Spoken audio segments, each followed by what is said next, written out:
In the gleaming conference room of Meridian Technologies, a dedicated financial analyst was about to receive devastating news. What started as a routine restructuring meeting took a shocking turn when they came face to face with a 40% salary cut that would threaten everything she held dear. Sarah Chen wasn't your typical corporate employee. For 4 years, she had spent her life climbing from junior analyst to senior financial expert. Known for her methodical precision and unwavering dedication to her immigrant parents' sacrifices. When she encountered Marcus Whitfield delivering the crushing blow with practiced corporate sympathy, she had no idea she was walking into the web of a sophisticated criminal enterprise. Sarah's quiet acceptance that would lead to late-night investigations that would uncover $8 million in systematic theft. What began as financial desperation to afford her father's life-saving heart surgery would become a David versus Goliath battle against institutional corruption. The tech industry would never be the same after one analyst's courage exposed how corporate executives could steal millions while destroying employees' lives with a smile. Before we jump back in, tell us where you're tuning in from, and if this story touches you, make sure you're subscribed, because tomorrow I've saved something extra special for you. Sarah Chen's fingers traced the edge of the manila envelope containing her fate, the paper crisp and official beneath her touch. The conference room at Meridian Technologies stretched before her like a corporate cathedral, its floor-to-ceiling windows offering a panoramic view of Seattle's skyline. Rain streaked the glass in wavering lines, distorting the city beyond into something abstract and unrecognizable, much like her life was about to become. Sarah, thank you for coming in on such short notice. Marcus Whitfield's voice carried the practiced warmth of a man who had delivered unwelcome news countless times before. The CFO sat across from her at the polished mahogany table, his silver hair perfectly styled, his navy suit tailored to project both authority and approachability. At 45, Marcus possessed the kind of charisma that made difficult conversations feel almost personal, as if he genuinely cared about her well-being rather than the company's bottom line. She straightened in her chair, feeling the weight of 4 years at Meridian settle on her shoulders. 4 years of 60-hour weeks, of climbing from junior analyst to senior financial analyst, of proving herself worthy of her parents' sacrifices. Her mother's voice echoed in her mind. Education is the one thing they cannot take from you. But apparently, they could take everything else. I understand this is about the restructuring, Sarah said, her voice steadier than she felt. She had heard whispers in the break room, seen the haunted looks of colleagues who had been called into similar meetings over the past month. The writing had been on the wall, rendered in quarterly reports and budget projections that painted an increasingly grim picture. Marcus nodded, his expression carefully composed in what she recognized as executive sympathy, concerned but not overly emotional, regretful but decisive. These are challenging times for the tech sector, Sarah. The market correction has been more severe than we anticipated, and we've had to make some very difficult decisions to ensure Meridian's long-term viability. The envelope seemed to grow, heavier in her hands. Inside, she knew, was a document that would reshape everything she had worked toward. Her thoughts immediately turned to her father, Thomas Chen, who was waiting at home for the results of today's meeting. Just yesterday, she had promised him they would find a way to afford the new treatment his doctor recommended. The experimental. Therapy wasn't covered by insurance, but Sarah had been confident her stable income at Meridian would make it possible.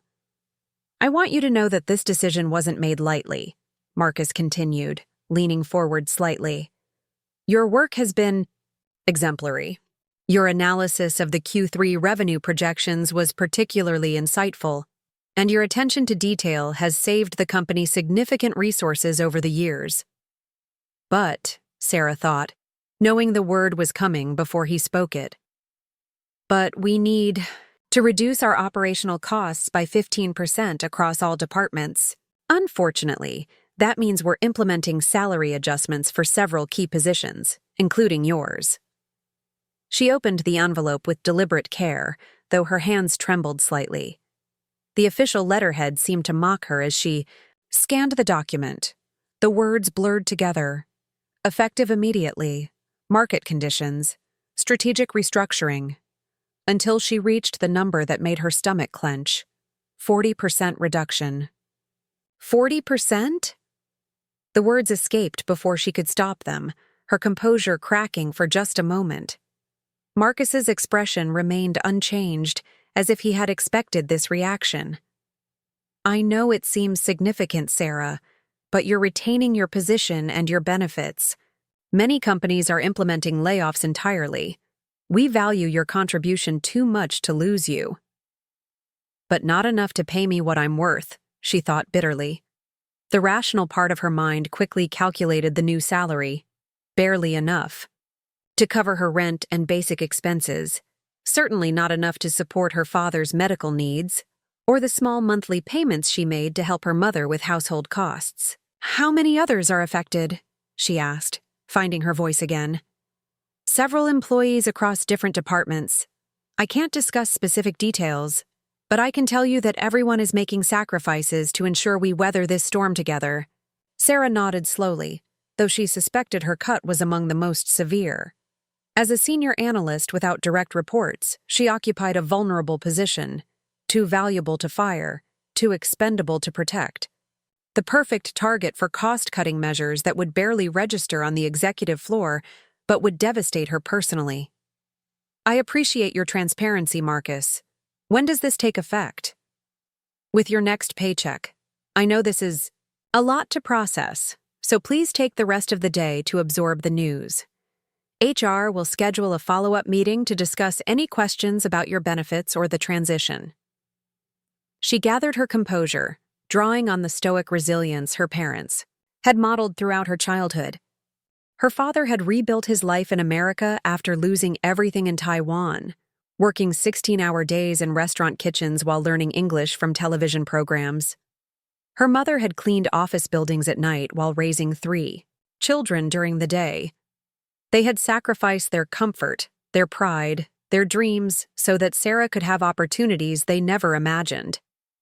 Thank you for your honesty, she said, standing and extending her hand. Marcus shook it firmly, his grip conveying a confidence she couldn't feel. Walking back to her cubicle, Sarah felt the weight of curious glances from colleagues who had undoubtedly heard about her meeting. She maintained her professional facade, but her mind was racing through the immediate implications. The rent was manageable, barely. Her student loans would have to be deferred again. But her father's medication, that was non-negotiable. She would have to call Dr. Martinez and ask about postponing the new treatment, a conversation that would break her, father's heart as much as her own. At her desk, she pulled out her phone and scrolled to Dr. Martinez's number. Her finger hovered over the call button as she stared at the family photo on her monitor. Her parents flanked her at her college graduation, their faces radiating pride and hope. Her father's smile was broader than she had seen before or since, his weathered hands clasped in front of him as if he were holding their dreams physically in his grasp. The call went to voicemail. Dr. Martinez, this is Sarah Chen calling about my father's treatment plan. I need to discuss financial options. Please call me back when you have a moment. As the afternoon wore on, the office gradually emptied. Sarah remained at her desk, staring at her computer screen while wrestling with emotions she couldn't quite name. Anger at the injustice, fear about the future, shame at her inability to provide for her family. All of it swirled together into a knot of anxiety that settled in her chest like a stone. The cleaning crew had begun their evening rounds when she finally opened her laptop and pulled up the family budget spreadsheet she maintained with obsessive precision. Each expense was categorized, color-coded, and projected 3 months in advance.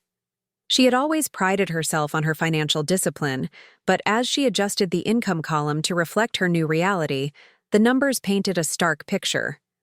Red cells began appearing across the projection. Rent would consume 60% of her take-home pay, leaving little room for anything else.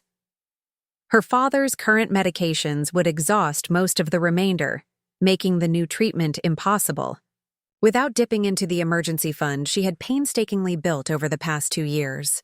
The office fell silent around her, the hum of computers and fluorescent lights providing a mechanical lullaby to her despair. Outside, Seattle's evening traffic painted streaks of light across the darkening sky, thousands of people heading home to their own struggles and small victories. Sarah envied their ability to leave work behind, to separate their professional disappointments from their personal hopes. She closed the laptop and gathered her belongings, knowing that tomorrow would bring the same view from the same desk for substantially less money. But as she waited for the elevator, a stubborn part of her, the part that inherited her father's resilience and her mother's determination, began to stir.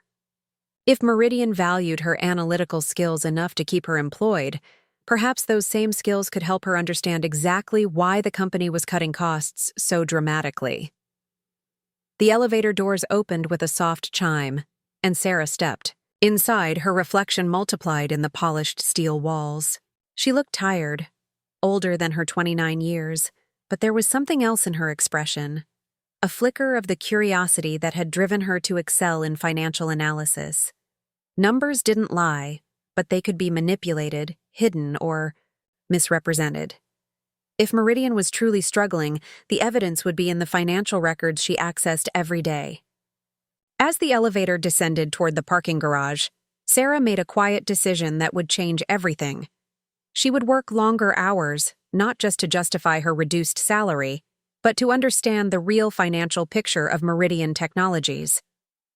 If she was going to sacrifice her family's security for this company, she was going to know exactly why. 3 weeks later, the Meridian Technologies building had become Sarah's nocturnal sanctuary. The executive floor lights dimmed automatically at 7 p.m., leaving only the emergency exits glowing like distant stars in the corporate darkness. Sarah's desk lamp cast a small pool of illumination across her workspace, where spreadsheets and financial reports created a paper landscape of numbers and projections. Her new routine had crystallized into something approaching obsession. Each evening, after the last employee departed and the cleaning crew finished their rounds, Sarah would settle into what she had come to think of as her real work. During daylight hours, she performed her assigned duties with mechanical precision: quarterly reports, budget analyses, expense reconciliations. But in the quiet hours after midnight, she pursued something deeper, the truth hidden within Meridian's financial architecture. It started innocuously enough: a discrepancy in the Q3 employee benefits allocation that didn't align with the headcount data. Sarah had noticed it while preparing a routine report for Marcus, a variance of roughly $30,000 that seemed to have vanished into administrative overhead. Under normal circumstances, she would have flagged it for review and moved on. But these weren't normal circumstances. Her reduced salary had sharpened her attention to every dollar that flowed through the company. When your own financial security was threatened, you noticed things differently. You questioned assumptions that had previously seemed reasonable. You followed money trails that led to unexpected destinations. "Still here, Chen?" David Park's voice startled her from her concentration. She looked up to find the IT security specialist standing by her cubicle, a steaming cup of coffee in his hands and concern etched across his angular features. "David, you scared me. What are you doing here so late?" He gestured toward the server room with his coffee cup. "Emergency patch deployment? 0-day vulnerability that couldn't wait until morning." His dark eyes scanned her cluttered workspace, taking in the printed reports and handwritten notes that documented her investigation. "Question is, what are you doing here? This is the 3rd time this week I've found you burning the midnight oil." Sarah considered her response carefully. David had been her closest friend at Meridian since her 2nd week, when he had rescued her from a computer virus that threatened to delete months of work. Their friendship had developed over shared lunches and mutual complaints about corporate bureaucracy, but she had never involved him in anything remotely sensitive. "Just trying to justify my new salary," she said, attempting levity that fell flat in the empty office. David's expression darkened. That's right, you got hit with the restructuring hammer. How bad? Bad enough. She gestured to the papers surrounding her. I'm trying to understand why the cuts were necessary. The public financials suggest we're doing better than most tech companies. Interesting. David pulled up a chair and sat down beside her, his voice dropping to a conspiratorial whisper. Because I've been noticing some strange patterns in our system access logs.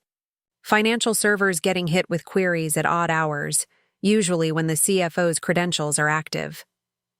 Sarah's pulse quickened. What kind of queries? Deep dives into subsidiary accounts, benefit fund allocations, client escrow management. The kind of detailed financial analysis that usually happens during audit season, except we're nowhere near audit season. She looked at the spreadsheet open on her screen, where she had been tracking the mysterious $30,000 variance. David, can you pull up the access logs for the employee benefits database, specifically for the past 6 months? I could, but that's getting into gray area territory. Why? Sarah hesitated, then decided to trust her instincts. David had always been straightforward with her, sometimes brutally honest about corporate, politics, and management decisions. If anyone would understand her concerns, it would be him. Because I found money that shouldn't be missing. Employee contributions that don't match the fund balances, and the discrepancies started right around the time Marcus joined the company. David's coffee cup froze halfway to his lips. Are you suggesting what I think you're suggesting? I'm not suggesting anything yet. I'm just following the numbers. She turned her monitor toward him, showing the spreadsheet where she had begun tracking anomalies. But look at this pattern. Small amounts at first, then gradually increasing. Always from accounts that don't get regular scrutiny. Employee benefits, R&D discretionary funds, client retainer accounts. David studied the data, his expression growing more serious with each line item. As a former military cybersecurity specialist, he had developed an instinct for recognizing systemic vulnerabilities, whether technological or human. Sarah, this looks like... I know what it looks like, she interrupted, but I need more data before I can be certain. He set down his coffee and leaned back in his chair, running his hands through his black hair. This is dangerous territory. If you're right, we're talking about serious criminal activity. If you're wrong, you're essentially accusing the CFO of embezzlement based on circumstantial evidence. Which is why I need your help. Sarah met his gaze directly, knowing she was asking him to risk his own career. Can you access the server logs without leaving a trail? I need to see the complete picture of who's been accessing what accounts and when. David was quiet for a long moment, weighing the implications. Finally, he nodded slowly. I can do it, but we need to be smart about this. If someone is moving money around illegally, they're probably monitoring for exactly the kind of investigation you're conducting. What do you mean? I mean that if your theory is correct, Marcus Whitfield is a sophisticated criminal who's managed to embezzle significant amounts without detection. Someone that careful is definitely monitoring system access and looking for threats to his operation. The implications of David's words settled over Sarah like a chill. She had been so focused on gathering evidence that she hadn't considered the possibility that her investigation might be discovered. The thought that Marcus might already know about her late-night research sessions made her stomach clench with anxiety. So what do we do? She asked. We get smart about this. I'll pull the access logs, but I'll do it during regular maintenance windows when suspicious activity gets buried in routine system noise. You keep your analysis off the company network. No more spreadsheets on your work computer. And we limit our communication about this to face-to-face conversations only. Sarah nodded, understanding the gravity of what they were undertaking. David, why are you willing to help me with this? He smiled grimly. Because I've seen what happens when good people stay silent about bad things. In the military, we had a saying, the standard you walk past is the standard you accept. Oh, if someone is stealing from this company, stealing from us, then I'm not walking past it. As David disappeared back toward the server room to begin his covert data gathering, Sarah stared at her computer screen with renewed determination. The numbers that had seemed merely suspicious 3 weeks ago now formed a pattern that suggested something far more sinister than corporate cost-cutting. If she was right, the salary reductions weren't about market conditions or strategic restructuring. They were about covering up a massive theft that threatened not just her financial security, but the livelihoods of every employee at Meridian Technologies. She opened a new document and began creating what she privately called her shadow spreadsheet, a comprehensive tracking system for every financial anomaly she had discovered. Tomorrow, she would transfer this data to her personal laptop and begin the real investigation.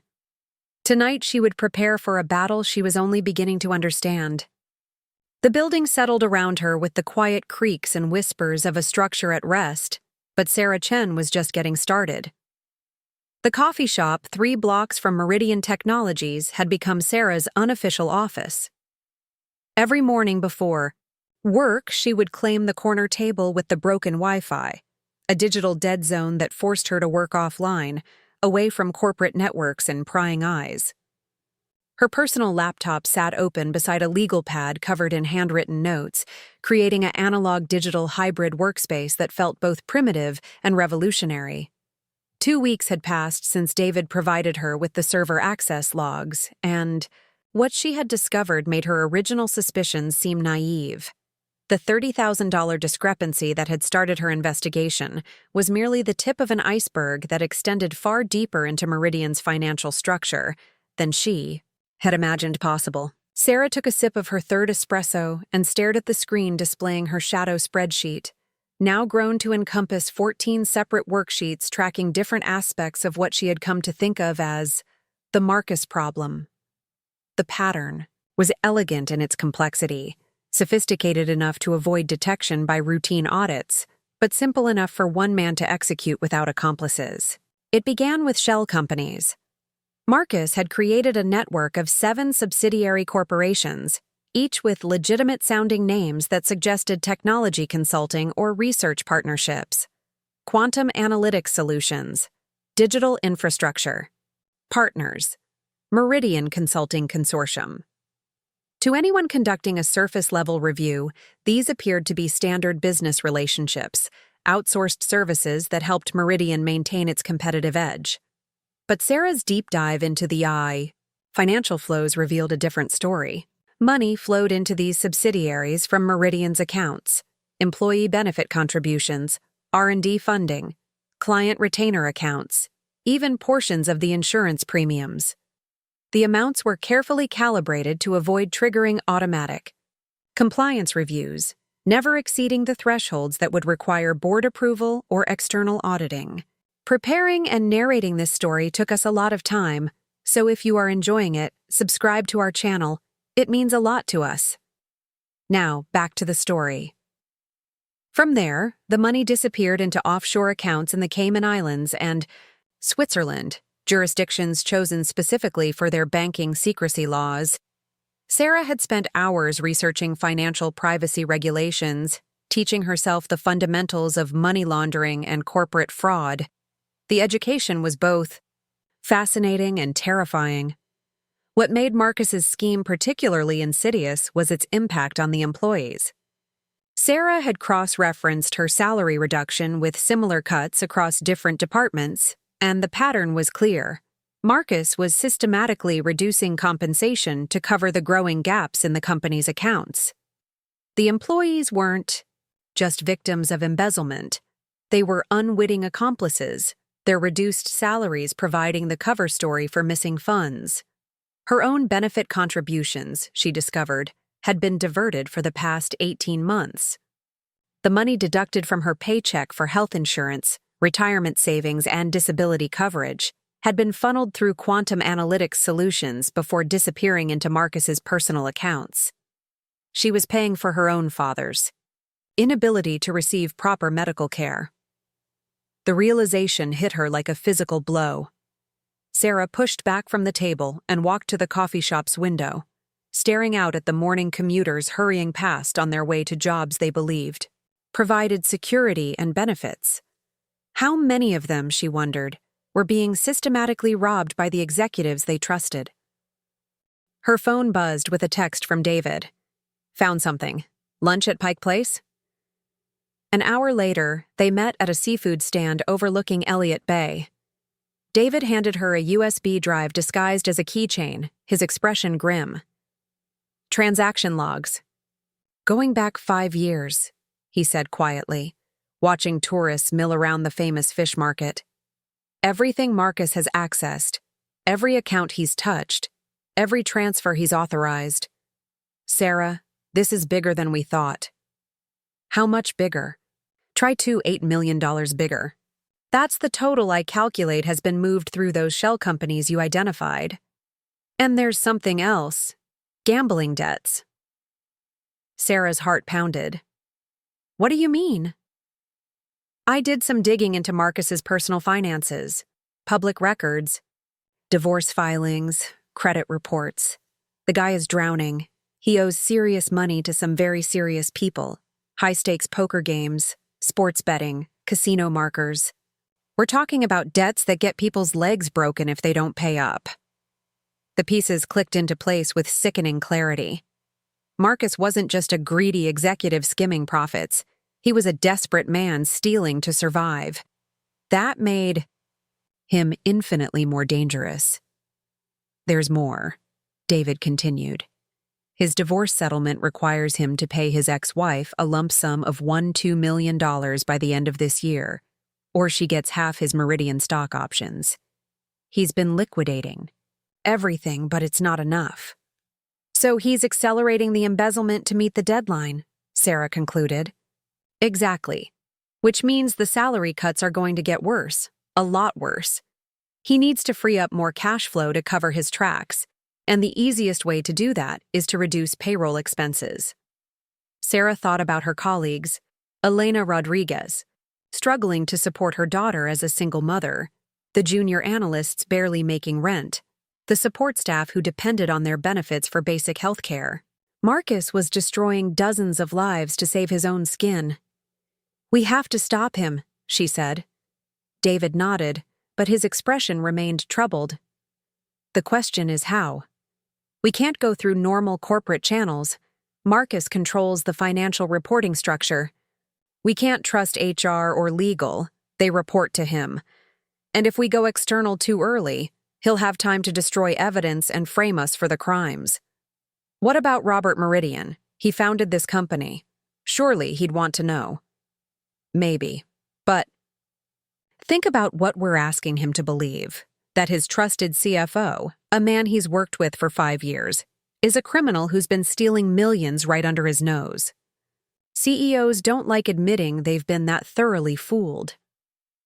Sarah stared out at the bay, watching ferries navigate between the islands. Her father had taught her that problems were like puzzles. You solved them by breaking them into smaller pieces and addressing each one systematically. The puzzle of Marcus Whitfield had many pieces.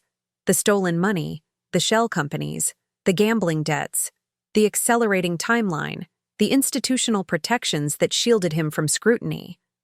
But there was one piece she hadn't fully considered: Marcus himself. He was a man under enormous pressure, making increasingly desperate decisions. Desperate people made mistakes, and mistakes left evidence. David, I need you to help me access Marcus's computer files. Not the official financial records, his personal correspondence, his calendar, anything that might show us his real timeline and priorities. Sarah, that's stepping way over the line. If we get caught accessing his personal files, if we don't act soon, he's going to steal everything and disappear. Or worse, he's going to accelerate the salary cuts until people start getting laid off entirely. She turned to face him directly. How many people are you willing to sacrifice? To protect our own careers? David was quiet for a long moment, weighing the risks against the moral imperative. Finally, he sighed. Okay. But we do this smart, and we document everything. If this goes sideways, I want a paper trail that shows we were trying to protect the company, not destroy it. As they walked back toward Meridian Technologies, Sarah felt the weight of her decision settling around her like armor. She was no longer just investigating financial irregularities. She was actively pursuing a criminal who had the power to destroy her career and potentially her freedom. But for the first time since receiving her salary cut, she felt a sense of purpose that transcended her personal circumstances. Marcus Whitfield had made a crucial mistake when he targeted her salary so severely. He had created an enemy with both the skills to uncover his crimes and the motivation to see justice done. Now, it was just a matter of gathering enough evidence to bring him down before he could escape or retaliate. The hunt was about to become much more dangerous. Elena Rodriguez stood at her office window, watching the Seattle skyline shimmer through the afternoon rain. Her reflection in the glass looked tired, dark circles under her eyes, tension lines around her mouth that hadn't been there 6 months ago. The stress of managing human resources during Meridian's restructuring had taken its toll, but it was more than professional pressure weighing on her. It was the growing certainty that something fundamentally wrong was happening at the company. She had served faithfully for 3 years. A soft knock interrupted her brooding. "Elena, do you have a minute?" Sarah Chen stood in the doorway, her expression carefully neutral, but her eyes carrying an intensity that Elena recognized from their brief conversations about the salary cuts. "Of course. Close the door, please." Sarah complied, then took the chair across from Elena's desk. They had developed a cautious friendship over the past year, bonding over shared lunches and mutual frustration with corporate politics. Elena respected Sarah's analytical mind and direct approach to problems, qualities that reminded her of her own younger self before corporate retaliation had taught her the value of careful silence. "I need to ask you something confidential," Sarah began, her voice low despite the closed door. "Have you noticed any irregularities in the employee benefit accounts? Discrepancies between what's deducted from paychecks and what actually gets deposited?" Elena's stomach tightened. She had been dreading this conversation for weeks, knowing that someone with Sarah's attention to detail would eventually spot the patterns she had been trying to ignore. "Why do you ask?" "Because I've been tracking some concerning financial data, and I think employees are being robbed." The words hung in the air between them like an accusation. Elena looked at Sarah's earnest face and saw herself 5 years ago at her previous company, when she had discovered that the VP of operations was sexually harassing junior staff. She had reported it through proper channels, documented everything, meticulously, and watched her career implode when the company chose to protect the executive rather than the employees. "Sarah, you need to be very careful about accusations like that. Corporate retaliation can destroy your career permanently." "Is that what happened to you before?" Elena was surprised by the directness of the question. She had never discussed her previous experience with anyone at Meridian, but Sarah's investigative nature had apparently uncovered her employment history. "Yes," she admitted quietly. "I reported misconduct at my last company and found myself unemployed 6 months later. Officially, it was a performance issue. Unofficially, I had become a liability that needed to be eliminated." Sarah leaned forward. "But you did the right thing." "The right thing cost me 2 years of unemployment, my savings, and nearly my house. The right thing put my daughter's college fund at risk." Elena's voice carried the weight of those difficult months when she had questioned every moral choice. That led to her professional exile. "Elena, I understand your caution, but I have evidence that Marcus Whitfield has embezzled $8 million from this company. Employee benefits, R&D funds, client accounts. He's stealing from everyone who works here. The salary cuts aren't about market conditions. They're about covering up massive theft." The number hit Elena like a physical blow. $8 million. She thought about the single mothers in customer service struggling to afford childcare, the junior developers living paycheck to paycheck, the maintenance staff whose benefits barely covered their family's healthcare needs, all of them unknowing victims of systematic theft. "What kind of evidence?" she asked, her professional training overriding her personal fears. Sarah pulled out a tablet and showed Elena a series of spreadsheets and transaction logs. The data was overwhelming in its scope and damning in its implications. Shell companies, offshore transfers, benefit diversions, a sophisticated scheme that had been operating for years right under their noses. David Park helped me access the server logs. Marcus has been using his administrative privileges to move money through fake subsidiaries. Look at this timeline. It accelerated right after his divorce proceedings began. Elena studied the data, her HR background helping her recognize the patterns of systematic fraud. "Sarah, this is extraordinary evidence, but it's also extraordinarily dangerous. If Marcus discovers your investigation, he'll try to destroy me. I know. That's why I need allies. People in positions to help gather additional evidence and protect each other if this goes public." Elena was quiet for a long moment, wrestling with competing impulses. Her cautious side urged her to distance herself from Sarah's investigation, to protect her own position and her daughter's security. But her conscience wouldn't allow her to ignore evidence of such massive theft from her colleagues. "What do you need from me?" she asked finally. "Access to personnel files, especially Marcus's employment records and financial disclosures. Information about which executives might be involved or complicit. And someone with institutional authority to corroborate our findings when we're ready to report this." "Elena?" David Park appeared in the doorway, his expression urgent. "Sorry to interrupt, but we need to talk. All of us." Elena gestured him inside, noting the familiarity between David and Sarah that suggested their investigation had been ongoing for some time. David closed the door and activated a small device that Elena recognized as a signal detector. "Clean," he announced. "No surveillance devices in here, but we should keep this brief. I've discovered something that changes the timeline significantly." He pulled out his phone and showed them a screenshot of an email. "This is from Marcus's personal account, which I may have accidentally accessed during routine security maintenance. He's scheduled a meeting with Cayman Islands banking representatives next Friday. The subject line is Account Liquidation and Transfer Protocols." Sarah's face went pale. "He's preparing to run." "It gets worse," David continued. "I also found correspondence about additional salary cuts scheduled for next month. Across-the-board reductions of 20 to 30%, affecting every department except executive management." Elena felt sick. Those cuts would devastate the workforce, forcing out employees who couldn't afford the reduced salaries and creating cover for Marcus to disappear with even more money. "We can't wait any longer," Sarah said firmly. "We need to gather final evidence and report this immediately." "Report it to whom?" Elena asked. "The board reports to Marcus for financial information. The CEO trusts him completely. External authorities will want ironclad proof before they act." "Then we get ironclad proof," David said.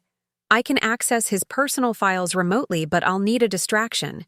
Something to keep him and Janet Morrison away from their offices for at least an hour." Elena found herself speaking before she could reconsider. "I can create that distraction. There's a mandatory sexual harassment training session that Marcus has been postponing. I can schedule it for tomorrow afternoon and require executive attendance." Sarah looked at her with surprise and gratitude. "Elena, are you sure? Once we do this, there's no going back." "There's already no going back," Elena replied. "If Marcus gets away with this, he'll destroy dozens of careers and steal millions more. I won't be complicit in that through my silence." David nodded approvingly. "Then we move tomorrow. Elena creates the distraction, I access Marcus's files, and Sarah documents everything. We gather proof of the offshore accounts, the shell companies, and his escape plan." "And then?" Elena asked. "Then we take it to the FBI," Sarah said. Financial crimes involving this amount of money and interstate transfers fall under federal jurisdiction. We bypass corporate protection entirely. As they finalized their plans, Elena felt a familiar mixture of fear and determination. She was risking everything again, but this time she wasn't fighting alone. Sarah's analytical precision and David's technical expertise gave their investigation credibility and strength that her previous solo effort had lacked. But she also knew they were crossing a line that would make them targets. Marcus Whitfield had too much at stake to allow their investigation to proceed unchallenged. Tomorrow would either mark the beginning of justice for Meridian's employees or the end of their careers at the company. Either way, Elena Rodriguez was done being silent. Janet Morrison prided herself on being indispensable.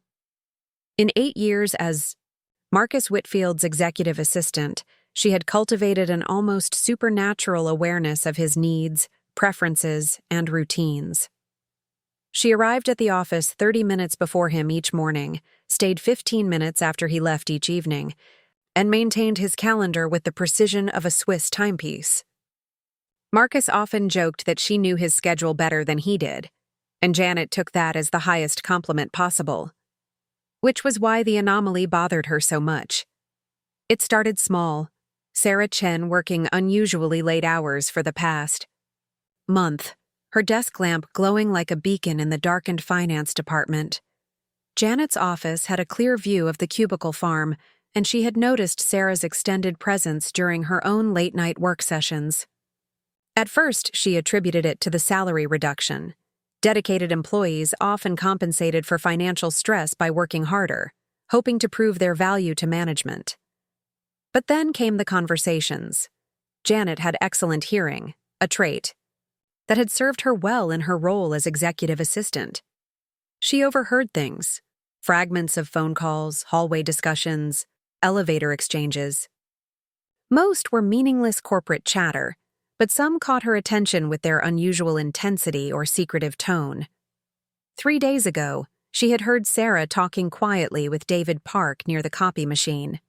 The words server logs and financial discrepancies had floated through the ambient office noise, followed by David's unmistakable warning about monitoring systems. Yesterday, she had witnessed an unexpectedly long conversation between Sarah and Elena Rodriguez, conducted entirely in Elena's office with the door closed. Janet understood corporate dynamics well enough to recognize the formation of informal alliances. But Sarah, David, and Elena made an unusual trio. Sarah was finance, David was IT, Elena was HR, departments that rarely collaborated on anything beyond routine administrative matters. Their sudden collegiality suggested a shared purpose that transcended normal organizational boundaries. This morning brought the most concerning development yet. Elena had sent Marcus a calendar invitation for mandatory sexual harassment training, scheduled for this afternoon, with a note emphasizing the legal requirement for executive participation. Janet had been managing Marcus's calendar for years, and she knew he despised compliance training with passionate intensity. He typically delegated such obligations to subordinates or postponed them indefinitely. But this invitation was different. Elena's message carried an unusual urgency, citing recent legal developments that made executive attendance non-negotiable. More suspicious still was the timing. Scheduled during the exact window when Marcus typically conducted his most sensitive financial work, Janet picked up her phone and called Marcus's direct line. "Mr. Whitfield, I have Elena Rodriguez on the line about this afternoon's training session. She's being quite insistent about your attendance." "Of course she is," Marcus replied, his voice carrying the strain that had become increasingly common over the past month. "Janet, I need you to do something for me. I want you to keep track of who's accessing what files today. Specifically, anyone poking around financial databases or executive records." "Is there a particular concern I should be aware of?" There was a pause before Marcus answered. "Let's just say I've noticed some unusual patterns in system activity lately. People working odd hours, accessing information outside their normal scope of responsibilities. I want to make sure our data security protocols are being followed. Janet understood immediately. Marcus was concerned about corporate espionage, employees gathering information for competitors or potential whistleblower activities. It was a legitimate worry in the tech industry, where intellectual property theft and corporate sabotage were constant threats. I'll monitor the situation carefully, she assured him. Should I coordinate with David Park in IT security? No. The response was sharp and immediate. David Park is potentially part of the concern. Handle this personally and report directly to me. After ending the call, Janet felt the familiar satisfaction of being entrusted with sensitive responsibilities. Marcus relied on her judgment and discretion for the most delicate corporate matters, and she had never failed to protect his interests. If someone was threatening the company's security or Marcus's position, she would identify and neutralize the threat. She opened a new document on her computer and began creating a surveillance log. The afternoon training session would provide the perfect opportunity to observe who accessed what systems while Marcus was away from his office. If Sarah, Chen and her new allies were planning something inappropriate, Janet would catch them in the act. At 2 p.m., she watched Marcus reluctantly leave for the compliance training, muttering complaints about bureaucratic time wasting. Elena had been clever to schedule it during his preferred work hours, but not clever enough to fool someone who understood his routine as intimately as Janet did. Within minutes of Marcus's departure, Janet noticed David Park emerging from the IT department with a laptop bag and a purposeful stride. Instead of heading toward the training room, he moved toward the elevator that serviced the executive floor. Sarah Chen appeared shortly afterward, carrying a folder and walking with the kind of careful casualness that suggested deliberate nonchalance. Janet activated the security monitoring system from her computer, tracking keycard access throughout the building. David's card had accessed the executive server room, while Sarah's card showed entry to the CFO's suite. They were conducting a coordinated operation during Marcus's enforced absence. Her phone buzzed with a text message. Emergency at daughter's school. Had to leave training early. Will reschedule. Elena. Janet's blood chilled as she realized the sophistication of what she was witnessing.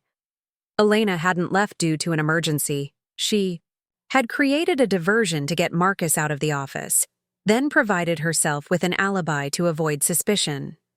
This wasn't casual corporate espionage. It was a carefully orchestrated investigation targeting Marcus specifically. She immediately called Marcus's cell phone. Mr. Whitfield, you need to return to the office immediately. We have a security situation. What kind of situation? Sarah Chen and David Park are accessing your personal files right now. Elena Rodriguez orchestrated your absence by scheduling fake training. This is a coordinated effort to steal confidential information. The silence on the other end stretched long enough that Janet wondered if the call had dropped. When Marcus finally spoke, his voice carried a cold fury she had never heard before. I'm 5 minutes away. Do not approach them directly. Monitor their activities and document everything, but keep your distance. If they realize they've been discovered, they might destroy evidence or create false accusations to cover their tracks. Janet understood the implications immediately. If Sarah's team was building a case against Marcus, whether for corporate espionage, whistleblowing, or worse, their investigation posed an existential threat to both his career and her own. Her loyalty to Marcus had defined her professional identity for 8 years. Everyone knew that attacking him meant going through her first. She opened her desk drawer and removed the small digital recorder she used for taking dictation. If Sarah Chen and her allies thought they could destroy Marcus Whitfield without consequences, they were about to learn how wrong they were.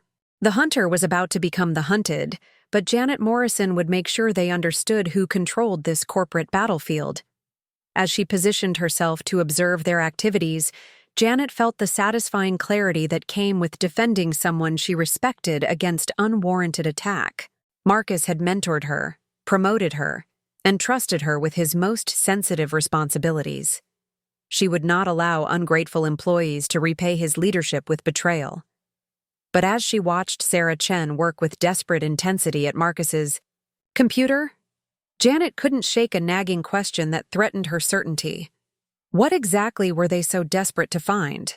The call came at 11:47 p.m., shattering Sarah's restless sleep with the sharp urgency that only hospital calls possessed. Her mother's voice, usually so controlled and measured, trembled with barely contained panic. "Sarah, you need to come now. Your father collapsed at home. We're at Harborview Medical Center." Sarah's heart lurched as she threw on clothes and grabbed her keys. The 20-minute drive through empty Seattle streets felt both eternal and instantaneous, her mind cycling between desperate prayers and cold calculations about medical bills they couldn't afford. The reduced salary had already forced them to skip her father's monthly cardiology appointment and reduce his medication dosage. Now, as she ran through the hospital corridors, she confronted the brutal arithmetic of her choices. She found her mother in the cardiac intensive care unit waiting room, her small frame hunched in an uncomfortable chair, looking older than her 64 years. Margaret Chen had been the steady foundation of their family for decades, working double shifts as a seamstress while raising 3 children and supporting her husband's restaurant dreams. Seeing her mother's composure finally crack filled Sarah with a fear deeper than anything she had felt during her investigation of Marcus. "What happened?" Sarah asked, settling beside her mother and taking her hand. "He was having trouble breathing after dinner. Then the chest pain started. By the time the ambulance arrived, he was unconscious." Margaret's voice carried the weight of helpless terror that came with watching someone you love slip away. "The doctor says he needs emergency surgery. Something about blocked arteries and damaged heart muscle." Dr. Patricia Yamamoto appeared. In the doorway, her scrub still bearing evidence of the emergency procedure. Sarah recognized her from previous visits, a no-nonsense cardiologist who had always been direct about her father's deteriorating condition.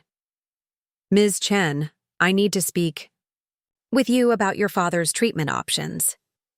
They moved to a private consultation room where Dr. Yamamoto spread out cardiac imaging results that looked like abstract art rendered in shades of gray and white.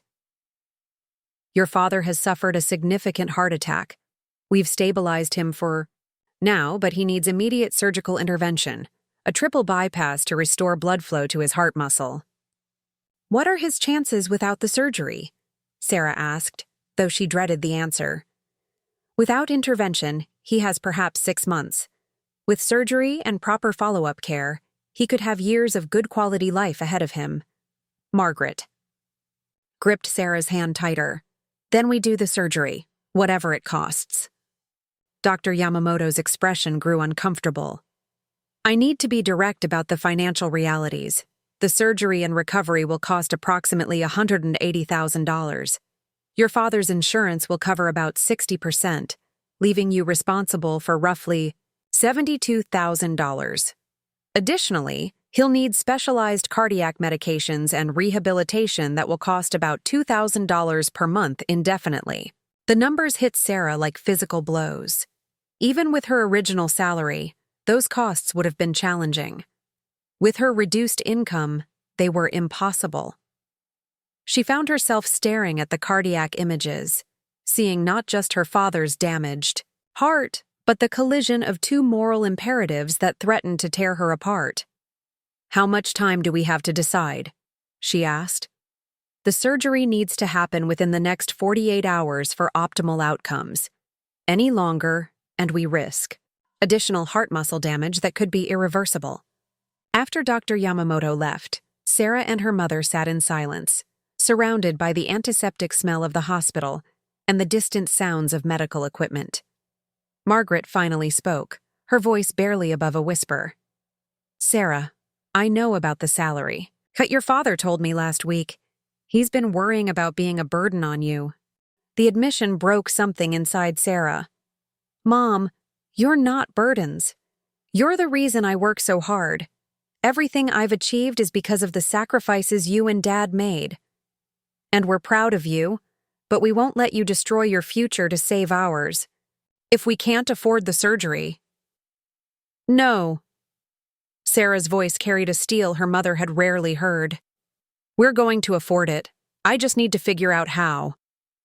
As she drove home in the pre-dawn darkness, Sarah's mind raced through the impossible mathematics of her situation.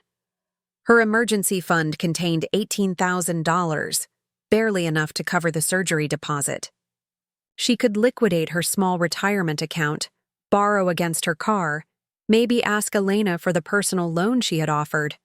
But even combined, those resources would fall short of what they needed. The real solution lay in the USB drive hidden in her apartment, containing evidence of $8 million in stolen employee benefits.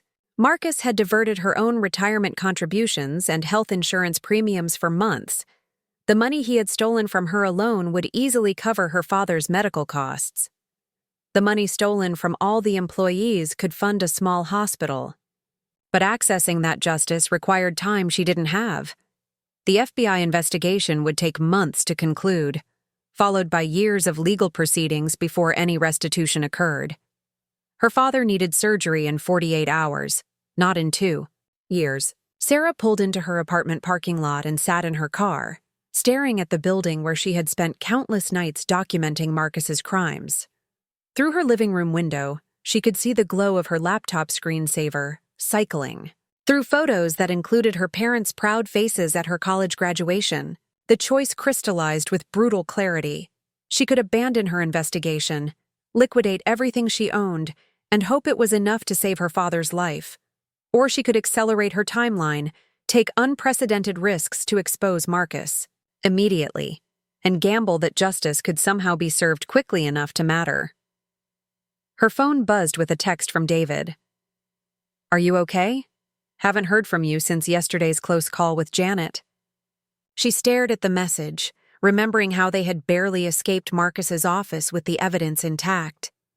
Janet's suspicious monitoring had forced them to abort their mission before gathering the final proof they needed. They were close to having enough evidence for the FBI, but close wasn't enough when measured against her father's failing heart. Sarah typed back, "Family emergency. Need to accelerate everything. Can you meet tomorrow morning?" David's response was immediate. "Whatever you need. Elena's worried too. Marcus has been asking questions about all of us." As Sarah climbed the stairs to her apartment, she felt the weight of impossible choices pressing down on her. Her investigation had begun as a quest for justice, motivated by righteous anger about institutional corruption. Now it had become something more personal and desperate, a race between her father's mortality and Marcus's criminality, with her family's survival hanging in the balance. She opened her laptop and stared at the spreadsheets that documented every stolen dollar, every diverted benefit payment, every fraudulent transfer. Somewhere in these numbers was the money that could save her father's life. But first, she had to find a way to reach it before time ran out. The investigation was no longer about principle. It was about survival, and Sarah Chen was prepared to risk everything to save the man who had risked everything for her. At 6 a.m. the next morning, the Meridian Technologies building stood empty except for the security guard dozing at the front desk and the trio of unlikely allies gathered.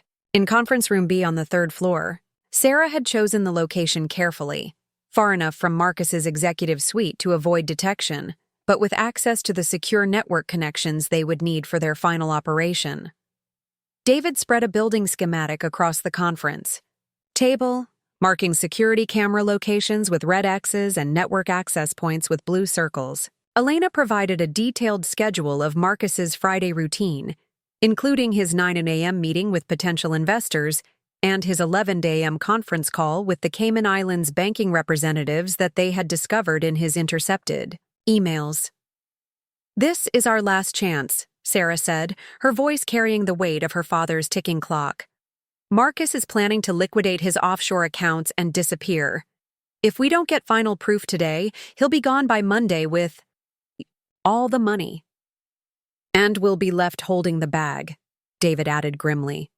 "Janet has been documenting our activities. Marcus knows we're investigating him. If he runs without consequences, he'll make sure we take the fall for everything." Elena checked her watch nervously.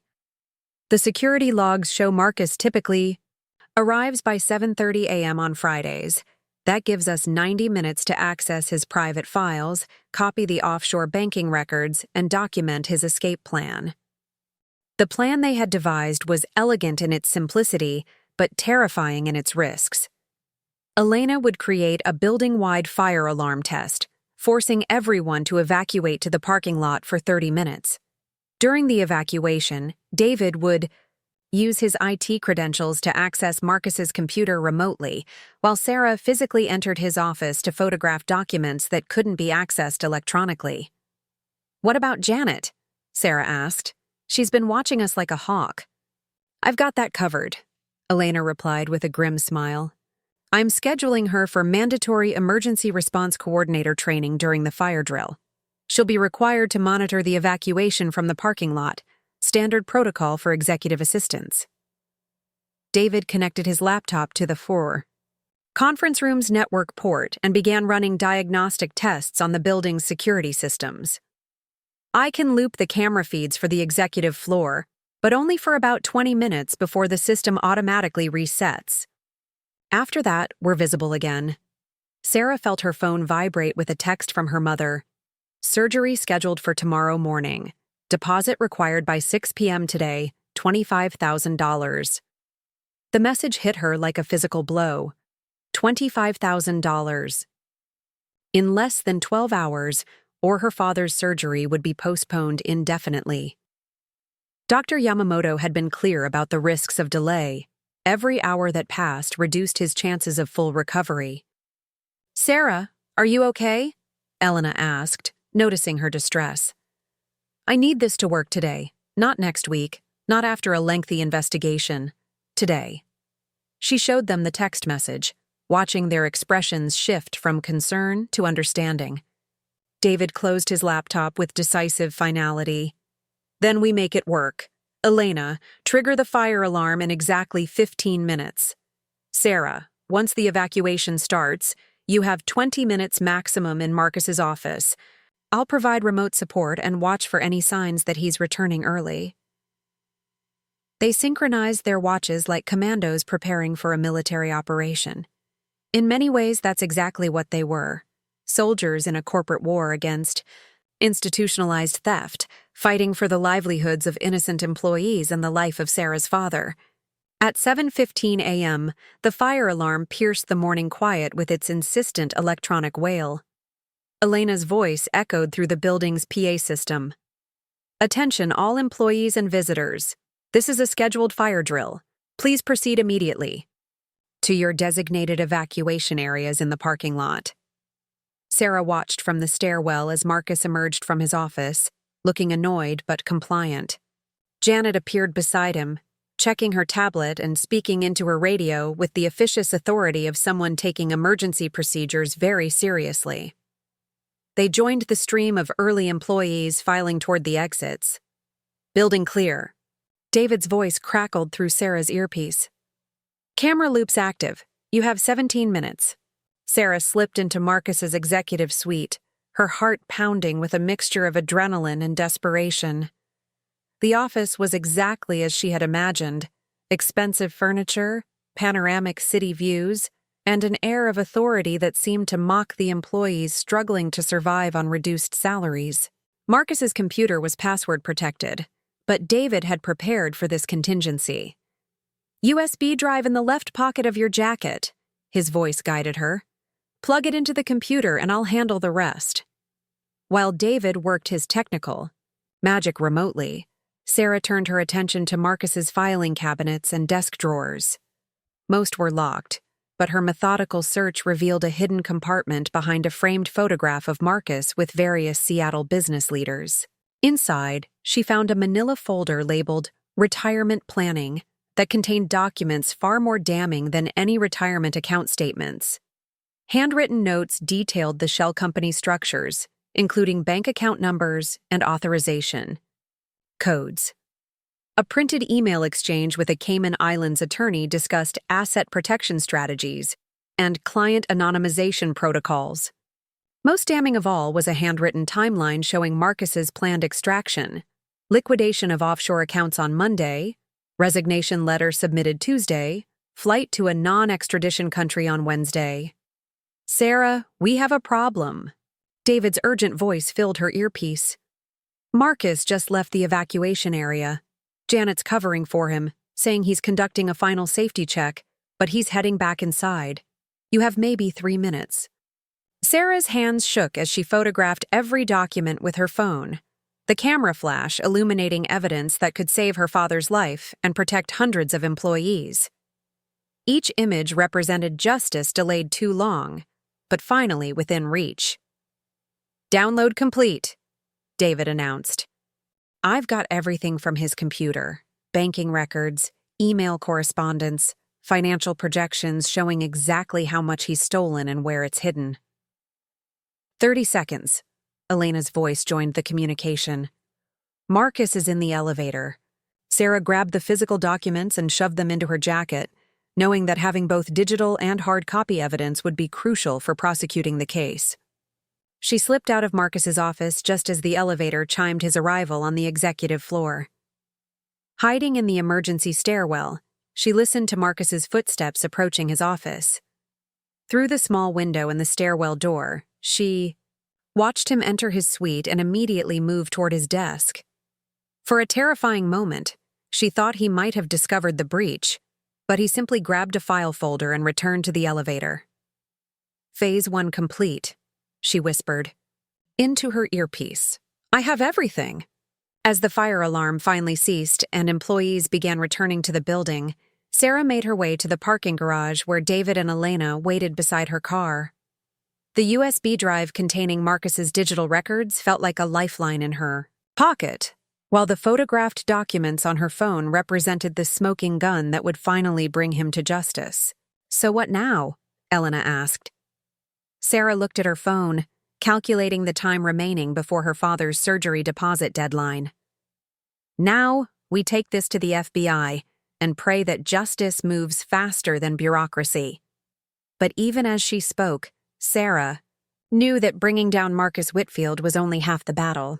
The other half was surviving his inevitable retaliation when he discovered that his carefully constructed criminal empire was about to collapse.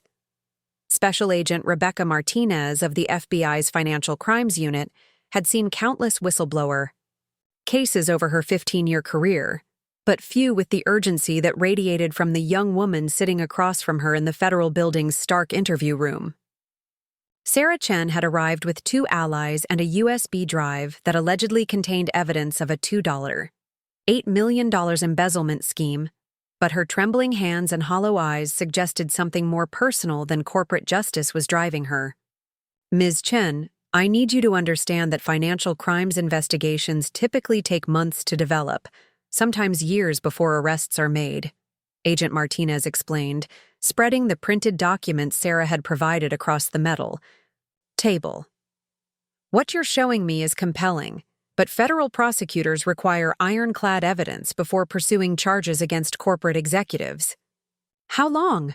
Sarah asked, her voice tight with barely controlled desperation. How long before you can freeze his assets or issue warrants? Agent Martinez exchanged glances with her partner, Agent Thompson, who was reviewing the digital evidence on his laptop. Given the interstate nature of the crime and the offshore banking components, we're looking at minimum 6 weeks for preliminary asset freeze orders, assuming we can verify your evidence independently. 6 weeks? Sarah's voice cracked. He's planning to liquidate everything and disappear by Monday. If you don't act immediately, he'll be gone with all the money. Ms. Chen, I understand your frustration, but federal law enforcement operates within strict legal frameworks. We can't freeze assets based solely on allegations, no matter how compelling. We need corroborating evidence from multiple sources, judicial approval for search warrants, coordination with international banking authorities. David Park leaned forward in his chair. Agent Martinez, I can provide complete server logs showing unauthorized access to financial accounts, manipulation of digital records, and creation of fraudulent transaction histories. This isn't just employee theft, it's systematic corporate fraud affecting hundreds of workers.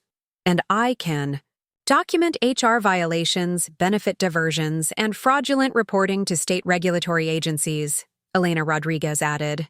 This scheme has tentacles throughout our entire corporate structure. Agent Thompson looked up from his laptop analysis. The digital evidence is sophisticated and appears authentic. But Ms. Chen, there's something you need to understand about the legal realities here. Even if we arrest Marcus Whitfield immediately, asset recovery in cases like this typically takes years. Offshore accounts are deliberately structured to frustrate law enforcement recovery efforts. Sarah felt the room spinning around her as the federal agents explained the complex legal machinery required to pursue financial crimes. Every minute they spent discussing procedural requirements was another minute closer to her father's surgery deadline, another step toward Marcus's escape, another day that stolen employee benefits remained in criminal hands. There has to be something you can do, she pleaded. Emergency procedures, expedited processing, something. There is one option, Agent Martinez said carefully. If we could get Marcus Whitfield to incriminate himself directly, recorded admissions, documented attempts to destroy evidence, clear proof of flight risk, we might be able to justify immediate arrest and emergency asset seizure. What kind of incrimination? Elena asked. Ideally, we would need him to admit his crimes on record, or catch him in the act of destroying evidence, or document his active attempts to flee with stolen funds. But Ms. Chen, what I'm describing is extremely dangerous. If Marcus suspects he's being recorded or monitored, he could become violent or unpredictable. Sarah's phone buzzed with another text from the hospital. Surgery deposit required by 6 p.m. today for tomorrow morning procedure. Please confirm payment arrangements. The message felt like a countdown timer to her father's life. She looked at Agent Martinez and made a decision that terrified and empowered her simultaneously. What if I confronted him directly, told him, I know about the embezzlement and demanded he return the stolen benefits to pay for employee medical emergencies? Absolutely not, Agent Thompson said immediately. That would be incredibly dangerous and could compromise our investigation. But if I wore a wire and got him to admit his crimes? Ms. Chen, we cannot officially endorse or support such an approach. The liability issues alone would be prohibitive. David studied Sarah's expression and recognized the determined set of her jaw that he had seen during their late-night investigation sessions. Sarah, what are you thinking? I'm thinking that my father needs surgery tomorrow. Marcus is planning to disappear Monday, and the federal investigation will take months. The math doesn't work in our favor. Elena reached across the table and gripped Sarah's hand. There has to be another way. Maybe we can go to the media, create public pressure that forces immediate action.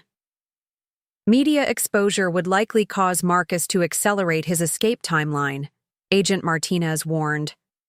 And it could compromise our ability to build a prosecutable case. Sarah stood up abruptly, her decision crystallizing with desperate clarity. Agent Martinez, if someone hypothetically confronted a suspect about their crimes and hypothetically recorded that conversation, and if that suspect hypothetically confessed or attempted to destroy evidence, would that be admissible in court? Ms. Chen, I cannot advise you to take any actions that would put you in personal danger. That's not what I asked. I asked about hypothetical admissibility. Agent Martinez sighed heavily. Hypothetically, if a private citizen legally recorded a conversation where a suspect voluntarily admitted to federal crimes, and if that citizen then provided that evidence to law enforcement through proper channels, it could potentially be admissible depending on state recording laws and federal court precedents. Sarah picked up her copy of the evidence file and headed toward the door. Thank you for your time, Agent Martinez. I'll be in touch. Ms. Chen, wait. What are you planning to do? Sarah turned back with a smile that didn't reach her eyes. I'm planning to save my father's life and stop a criminal from stealing millions of dollars from innocent people. The only question is whether the FBI wants to help or watch from the sidelines. As they left the federal building, David and Elena flanked Sarah like bodyguards, their expressions mixing admiration with terror. "Sarah, please tell me you're not planning to confront Marcus alone," Elena said. "I'm not planning to confront him alone," Sarah replied. "I'm planning to confront him with both of you backing me up, a digital recorder in my pocket, and the absolute certainty that I have nothing left to lose." David shook his head in disbelief. "This is insane. He could destroy us professionally, have us arrested for extortion, or worse." "He's already destroying us," Sarah said simply. "At least this way, we go down fighting." As they walked toward the parking garage, Sarah felt the weight of her phone in her pocket, counting down the hours until her father's surgery deadline.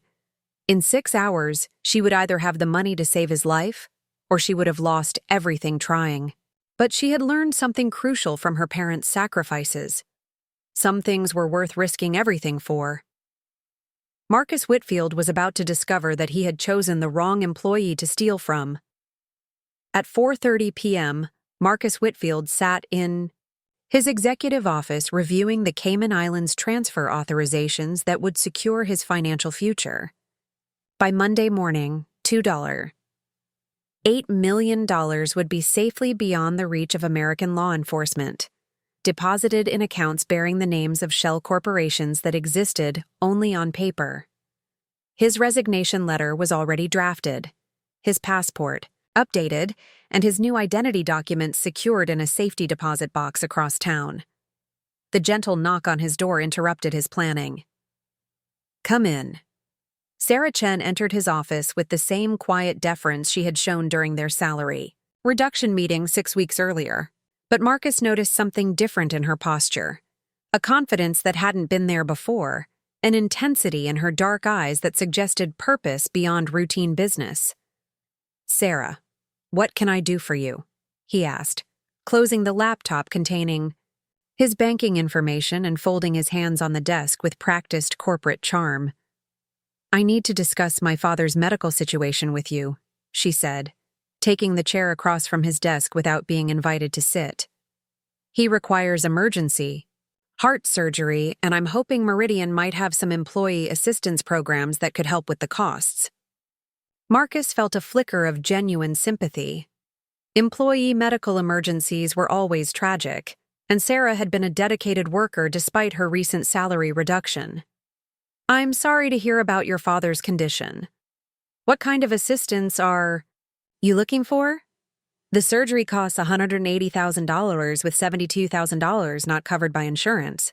I was wondering if the company might advance against my diverted benefit contributions to help cover the expenses." The word diverted hit Marcus like a physical blow. His carefully maintained expression faltered for just a moment before reasserting itself. "I'm not sure I understand what you mean by diverted benefits." Sarah reached into her folder and placed a printed spreadsheet on his desk. "I mean the $47,000 in health insurance premiums and retirement contributions that have been deducted from my paychecks over the past 18 months, but never actually deposited into my benefit accounts." Marcus stared at the document, recognizing his own transaction authorizations in the detailed breakdown of fund transfers. Sarah had somehow traced money flows that should have been invisible to anyone without administrative access to the banking systems. "Sarah, I think there may be some confusion about how our benefit accounting works." "There's no confusion, Marcus." Her voice carried a steel that made his stomach clench with cold fear. "I know about quantum analytics solutions, digital infrastructure partners, and the other shell companies you've been using to steal employee benefits. I know about the $2 to $8 million you've embezzled over the past 5 years, and I know you're planning to liquidate your offshore accounts on Monday and disappear." The office fell silent except for the distant hum of Seattle traffic 30 floors below. Marcus felt his carefully constructed world beginning to collapse around him like a house of cards in an earthquake. His mind raced through possibilities: denial, misdirection, intimidation, bargaining. But Sarah's calm certainty suggested she possessed evidence that made all of those strategies futile. "That's a very serious accusation," he said carefully. I hope you understand the legal implications of making unfounded allegations against a corporate officer. They're not unfounded. Sarah placed additional documents on his desk: server logs, transaction records, offshore banking authorizations. David Park provided complete digital evidence of your system access patterns. Elena Rodriguez documented the HR violations and fraudulent benefit reporting. And I have photographs of your handwritten escape plan, including the bank account numbers and transfer schedules. Marcus's facade finally crumbled as he realized the magnitude of his exposure. 3 employees had conducted a sophisticated investigation that had penetrated every layer of his financial security. They knew everything: his gambling debts, his divorce settlement requirements, his flight plans, his offshore accounts. "What do you want?" he asked, his voice barely above a whisper. "I want my father's surgery paid for with the money you stole from my benefit accounts. I want all employee benefit funds restored immediately. And I want you to confess your crimes to federal authorities." "Sarah, you don't understand the complexity of the situation." "Yes, I've made some irregular financial arrangements, but they were necessary to keep the company solvent during difficult market conditions. The salary cuts, the benefit adjustments, they were all designed to prevent massive layoffs that would have destroyed hundreds of careers." "So you positioned yourself as the hero while stealing millions of dollars?" Marcus leaned back in his chair, recognizing that traditional corporate misdirection wouldn't work with someone who possessed complete documentation of his crimes. "The money isn't gone, Sarah. It's invested, protected, earning returns that will eventually benefit everyone at this company. But if federal authorities seize those assets prematurely, everyone loses. Including you, since you'll be in federal prison. Or we could arrange a different solution." Marcus opened his desk drawer and removed a checkbook. "Your father's surgery costs $72,000, you said? I could write you a personal check right now, cover all his medical expenses, and restore your original salary with a substantial raise." Sarah watched him write her name on the check with mechanical precision. "And in return?" "In return, you destroy the evidence you've gathered and forget this conversation ever happened. Your father gets the medical care he needs, you get financial security, and Meridian continues operating without the chaos that would follow federal investigation. What about the other employees whose benefits you've stolen? Their benefits will be gradually restored as the company's financial position improves. Everyone wins." Sarah stared at the check bearing her name and an amount that would solve all her immediate problems. All she had to do was accept Marcus's bribe, destroy the evidence, and allow him to continue stealing from her colleagues. Her father would live, her financial struggles would end, and she could return to the comfortable anonymity of corporate employment. But she thought about Elena's past experience with corporate retaliation, David's military ethics about standing up to corruption, and her parents' sacrifices to give her opportunities they never had. Some choices defined who you were as a person, and this was one of them. "Marcus, that's not just a bribe. It's an admission of guilt." She pulled out her phone and stopped the recording app that had been running since she entered his office. "And now I have you on record offering to pay me stolen money in exchange for destroying evidence of your crimes." Marcus's face went white as he realized he had been trapped into confessing on a recording that would be admissible in federal court. "Sarah, you're making a terrible mistake. The forces you're unleashing will destroy more than just my career. The only mistake I made was waiting this long to stop you." Sarah stood and gathered her evidence. "Federal agents are waiting downstairs with search warrants for your office and arrest warrants with your name on them. Your offshore accounts are already being frozen by international banking authorities." As if summoned by her words, the office door burst open to admit Agent Martinez and a team of federal agents wearing FBI windbreakers. Marcus Whitfield's criminal empire, 5 years in the making, crumbled in less than 5 minutes as they placed him under arrest for embezzlement, wire fraud, and money laundering. Sarah Chen walked out of Meridian Technologies knowing that her father's surgery was funded, Her colleagues' benefits would be restored, and justice had finally been served. 6 months later, Sarah stood at the podium of the Seattle Convention Center, looking out at an audience of corporate executives, compliance officers, and ethics professionals gathered for the annual Pacific Northwest Business Ethics Conference. The nameplate in front of her read, Sarah Chen, Chief Compliance Officer, Meridian Technologies, and the bio in the conference program described her as a whistleblower whose courage exposed one of the region's largest corporate fraud cases. But as she began her presentation titled The Personal Cost of Corporate Courage, Sarah knew the real story was more complex than any biography could capture. The past 6 months had transformed not just her career, but her understanding of how individual integrity could reshape institutional cultures. When I first discovered financial irregularities at my company, she began, her voice carrying the confidence that had emerged from her ordeal, I didn't think of myself as a potential whistleblower. I was just an employee trying to understand why my salary had been cut and whether I could still afford my father's medical treatment. In the front row, she spotted Thomas Chen, whose successful recovery from triple bypass surgery had become the family miracle that made everything else bearable. Beside him sat her mother, Margaret, whose pride in her daughter's courage had replaced the worry lines that had defined her face during those terrifying weeks in the hospital. The transformation at Meridian Technologies had been as dramatic as Sarah's personal journey. CEO Robert Meridian had responded to the fraud scandal with a comprehensive overhaul of the company's financial oversight and ethical standards. Marcus Whitfield's conviction on federal charges had resulted in a 7-year prison sentence and complete restitution of the stolen funds, plus penalties that had actually improved the company's financial position. The most important lesson I learned, Sarah continued, is that ethical business practices aren't just moral imperatives, they're practical necessities. The $2.8 million that Marcus Whitfield embezzled didn't just represent stolen money.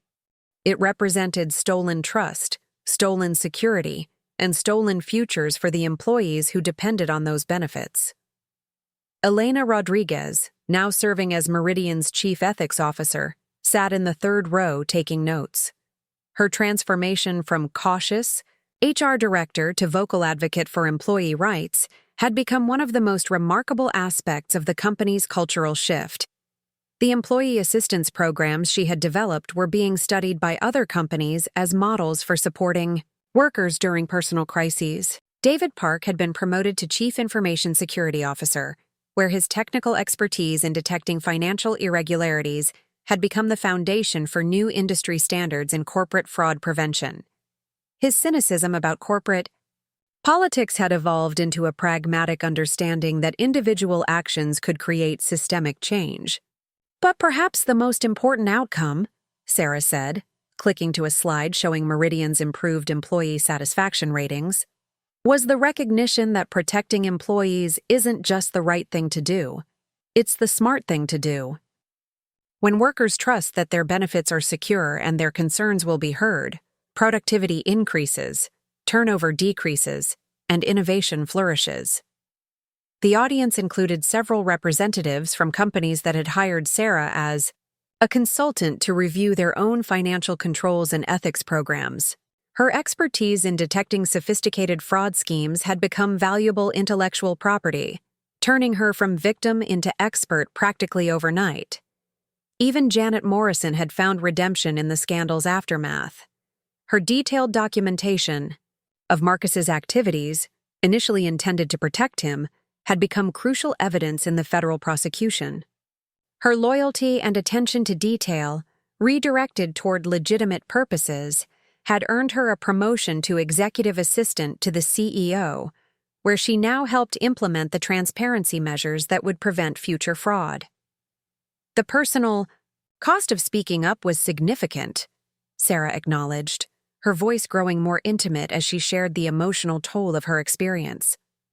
I risked my career, my relationships, and my family's financial security. There were moments when I questioned whether the potential benefits justified the certain costs, She paused, looking directly at her father in the front row. "But I learned that some choices define who you are as a person.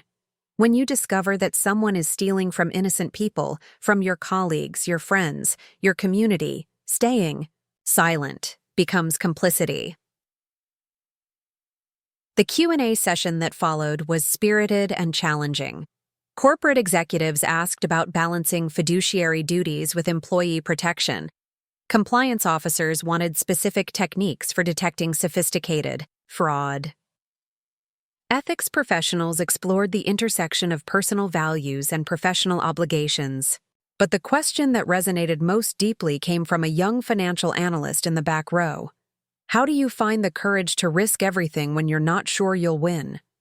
Sarah smiled, remembering her own uncertainty during those terrifying weeks when everything hung in the balance.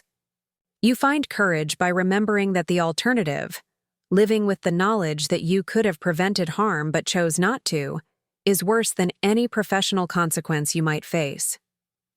As the conference concluded, Sarah walked through, the lobby surrounded by colleagues and admirers, but her attention was drawn to a quiet conversation near the registration table. A young man was talking intently with Elena Rodriguez, showing her what appeared to be financial documents, and speaking in the urgent whisper she recognized from her own desperate attempts to get someone to listen. Sarah approached them, introducing herself to the young man who turned out to be an accountant from a mid-sized manufacturing company. His story was depressingly familiar. Suspicious transactions, missing inventory, a CFO with expensive habits and financial pressures. "What should I do?" he asked, his voice carrying the same mixture of fear and determination that Sarah remembered from her own journey. Sarah exchanged glances with Elena, both recognizing the moment when institutional knowledge became personal mentorship. First, you document everything. Then you find allies you can trust. And then you decide whether you can live with staying silent. As they spent the next hour providing practical guidance to another potential whistleblower, Sarah realized that her experience at Meridian had become more than a personal victory or professional triumph. It had become the foundation for a broader mission to support others facing similar ethical dilemmas. Walking to her car with her parents, Sarah reflected on how completely her life had changed since that devastating salary cut meeting with Marcus Whitfield. She had lost her financial security temporarily, but gained something more valuable: the knowledge that individual integrity could triumph over institutional corruption, and that speaking truth to power was not just possible, but necessary. Her father's recovery had been complete, both medically and financially. Meridian Technologies had emerged from the scandal stronger and more ethical than before. And Sarah Chen had discovered that sometimes the most dangerous choice, confronting powerful people who were doing wrong, was also the only choice that allowed you to sleep peacefully at night. The audit of Marcus Whitfield's crimes was complete, but Sarah's work in promoting corporate accountability was just beginning.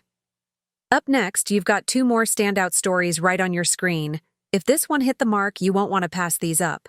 Just click and check them out. And don't forget to subscribe and turn on the notification bell so you don't miss any upload from us.